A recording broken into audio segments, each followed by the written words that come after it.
এটা ছিল শনিবারের ব্লগ। রেডি হয়ে আমি যথারীতি অফিসের জন্য বেরিয়ে পড়েছি। তারপরে অটো, মেট্রো যেভাবে আমি যাই ওই দিন আমি গেছি ওইভাবেই, কিন্তু আর গেট রেডি উইথ মি এগুলো কিছু শ্যুট করা হয়নি। যথারীতি অফিসের পর সন্ধেবেলা বাড়ি ফিরে এসেছি। অফিসের ব্লগ অতটা কিছু করতে পারিনি।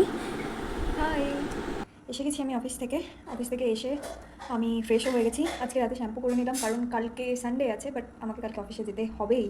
তার কারণ কালকেই লাস্ট সানডে পড়ছে এই মার্চ মাসে। আর আমাদের জাস্ট কাজ কিছু পেন্ডেন্সি নেই, একটা গ্রুপে এমনি সবাই মিলে একটা আলোচনা হবে কী কী পেন্ডেন্সি বা কিছু থাকে। তো ওই জন্য কালকে আমাকে অফিস যেতে হবে। কালকে আমি শ্যাম্পু করার টাইম পাবো না, তার জন্য আজকে অফিস থেকে এসেই আমি শ্যাম্পু করে নিয়েছি। এইবার করবো আমি ডিনার। আর আজকে ফেরার পথে আমি একটু ফুচকা খেয়ে এসেছি। এত টান ছিল ফুচকার গন্ধ, আর আটকাতে পারিনি, তো ফুচকা খেয়ে এসে গেছি। তারপর স্নান করে নিলাম। এইবার করব আমি ডিনার। আজকে ডিনারে আছে ভাত, ওটা মনে হচ্ছে কুঁদরি আলু পোস্ত বা কিছু, বা ঢ্যাঁড়সের তরকারি, সর্ষে দিয়ে ঢ্যাঁড়সের তরকারি, আর হচ্ছে ডাল। এটা হলো আপাতত আমি এটাই দেখেছি। মা আর কিছু আছে? আর বাবার একটা তরকারি ছিল পোস্ত, হালকা অল্প একটু পোস্ত দিয়ে কিছু একটা তরকারি ছিল বাবার, তো ওটা আমার জন্য একটু রাখা আছে। বাস, এটাই হচ্ছে আমার আজকের ডিনার। খেয়ে উঠে পরে কথা হচ্ছে। টাটা।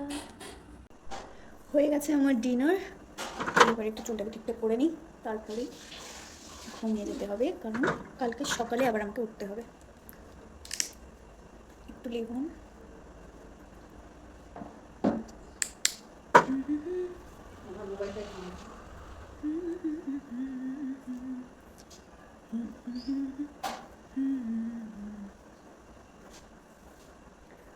আমি তো হেয়ার ড্রায়ার ইউজ করি না, কিন্তু ব্যাপারটা হচ্ছে এই রাতে শ্যাম্পুর জন্য হেয়ার ড্রায়ারটা ইউজ করা মনে হয় ভালো, নাহলে ওই ভেজা চুল নিয়েই ঘুমোতে যেতে হবে।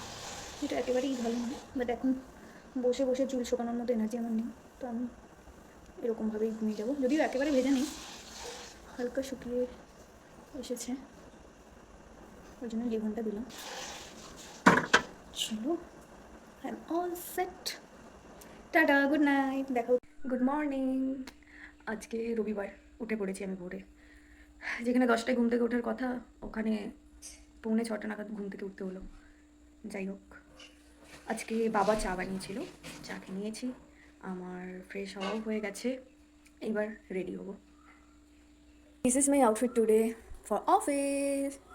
আমি জাস্ট ক্যাজুয়ালি যাচ্ছি, একটু ট্রাউজার, একটা টপ, বাস দ্যাটস ইট। যদিও আজকে পুরো অফিসে কেউই আসবে না, শুধু আমাদের ডিপার্টমেন্ট ছাড়া। আর জানি না কেউ আসবে কি না, বাট খুবই কম, আমাদের ডিপার্টমেন্টই থাকবে মেনলি, তো ওরকম কোনো চাপ নেই। যেহেতু দিনটা রবিবার ছিল, তার জন্য মেট্রো তো 10টার আগে চলবে না, আমাকে উবের মতো বুক করতে হয়েছিল যাতে টাইমে আমি পৌঁছতে পারি। আর যেতে যেতে কিছু সাইট সিন আমি ভিডিও ক্যাপচার করেছিলাম, যেমন চিড়িয়াখানা, দ্য 42 বিল্ডিং, মা ফ্লাইওভারের ওপর দিয়ে যেতে যেতে যেটুকু আমি ক্যাপচার করতে পেরেছি ওগুলোই আছে। আর আমি আমার হেলমেট সামলাতে সামলাতে যাচ্ছিলাম, তার কারণ হেলমেটগুলো মনে হচ্ছিলো যেন আমার মাথা থেকে বেরিয়েই যাবে, এত হাওয়া দিচ্ছিল ওখানে, যেহেতু ফ্লাইওভারের ওপর দিয়ে ছিলাম। তারপরে বিশ্ব বাংলা গেট দিয়ে, যেমনভাবে যেহেতু উবের মতো করে গেলে আমাকে ওই দিক দিয়েই যেতে হয়, আর ইকো পার্ক, বিভিন্ন সাইট সিন এগুলো ক্যাপচার করেছিলাম। তারপরে আমি চলে গেলাম আমার অফিসের কাছে। And this is for today. Tata, bye bye.